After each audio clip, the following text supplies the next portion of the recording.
So Wednesday we talked about prepping our space, and yesterday, Thursday, we talked about, and I showed you how to make these wonderful lanyards, and as you can tell, I've been very busy making them. So today we're going to talk about batch sewing, and I thought this was the perfect timing because we talked about prepping, we talked about making something, and then I wanted to give you some advice on batch sewing too. And I have a little experiment at the end that I'm kind of really excited about, which I'll talk to you about in a minute. But before we get started, my name is Chris O'Neill from Sew the Distance. Thank you for joining me for day 18 of Christmas in July 2025. What is batch sewing? It's basically assembly line sewing. It's making sure you're breaking things down into steps that make sense, into stations, so you're doing all your pressing at once, all your sewing at once, you're changing your presser foot for that step, and you're not going to keep changing like back and forth because you're doing all of one step at a time.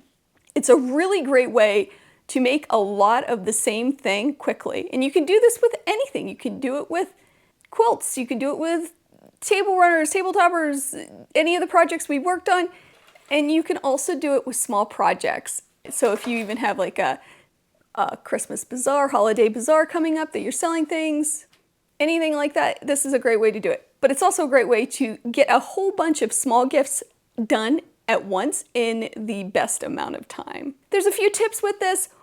One of them is preparation is key for this, making sure you have everything ready to go. It's cut, it's pressed, it's ready. Your stations are set up like I have set up here. I have my ironing station, my sewing station.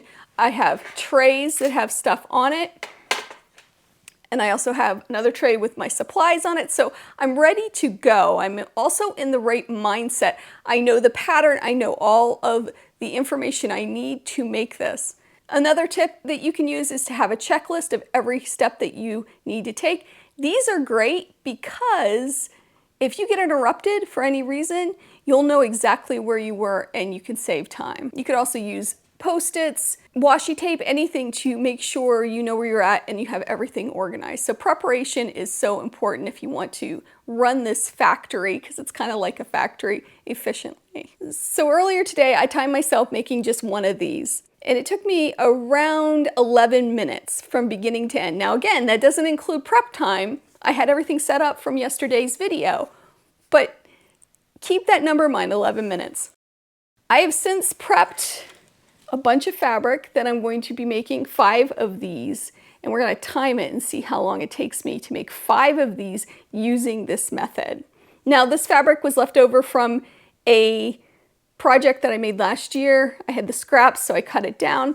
It's so pretty. They aren't all the same fabric, but they're close, and that's a nice tip too when you're doing batch sewing. You don't have to make the exact same thing, but if you have to stop and change the thread, that's going to really change your flow. So you'll want to batch colors together so you don't have to keep changing your thread. Or like me, use the same around of color. So I'm going to use a light blue thread with this. I know it's going to take longer to make 5 instead of just 1, but I am curious what the time difference is, and I hope you are too. So I'm going to set my camera up so you can see me doing all the things, and then I will speed through the sewing part and the prep part and all of that, and then stop after each step to just talk about it for a minute. So that probably will add a little bit of time too, but we'll get a good idea. Let's do it.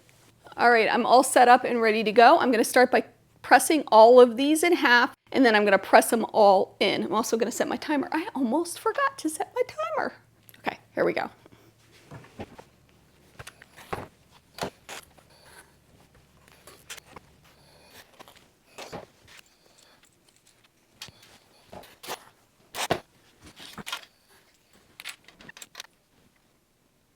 All right, so that took me 8 minutes. I'm gonna give you my thoughts at the end because I do have some thoughts. Now, one thing I noticed with it is that there must be something metallic in this fabric because it got super hot. So I'd have to definitely do it in rotation so I didn't burn my fingers too much. But let's get on to the next step, which is sewing the ends together. And I have 5 to do it. Let's do it. Oh, I forgot to mention I did put the clasp on, so I didn't need my sign from yesterday.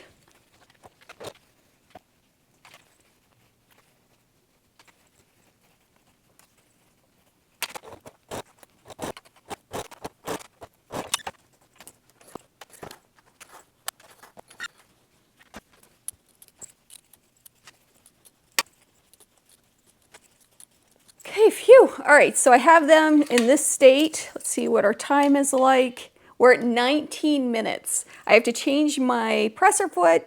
Actually, it's just the bottom. That shouldn't take long. And then I can start sewing them through to get the loop done. We're almost there.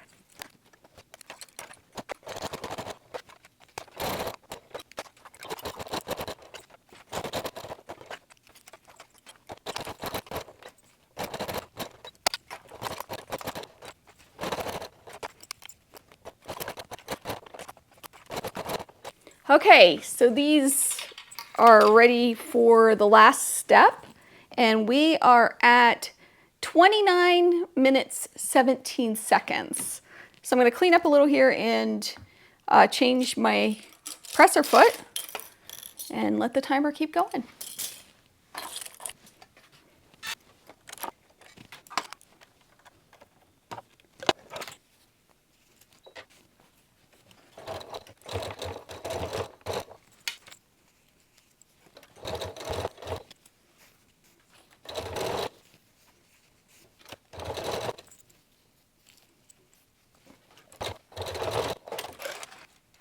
"32 minutes, and I have them all done. I just have to trim them up, trim off the threads, and then I'm going to meet you back here with my final thoughts on this. Okay, here they are, and they're really pretty, and they're really nice. I got incredibly bored during this process, so I don't know if this is exactly for me, but I suppose if I had a ton to make and wanted to get a lot done, this is the way to go. It's not as fast as I thought it would be, so I could have made 3 in the same amount of time, and I made 5, so 33 minutes. Is that really a time saver? I think if you had a lot to do, it might be worth it. I'm also surprised that it took me as long as it did. I thought I would be a lot quicker, or the process would be a lot quicker. So interesting, isn't it? I love experiments like this. Also, if I messed up one step, and I was so nervous about this, just one step and kept messing it up, I'd really be in trouble. So I think that's something to be cautious about when you're batch sewing. Let me know what you think. Have you ever tried this method? And I'd love to hear your experiences with it. But I do have 5 of these made, 5 more. I have a lot of these made. Everybody I know is getting one. So tomorrow we're going to talk about quilting mistakes, and it's kind of like the what was I thinking episode. And I want to share those with you too. And I hope you join me for, oh my goodness, will it be day 20? No, day 19 is tomorrow. I'm getting all kinds of mixed up. I hope you have a wonderful day. I hope you take some time to sew, and I'll see you real soon. Bye.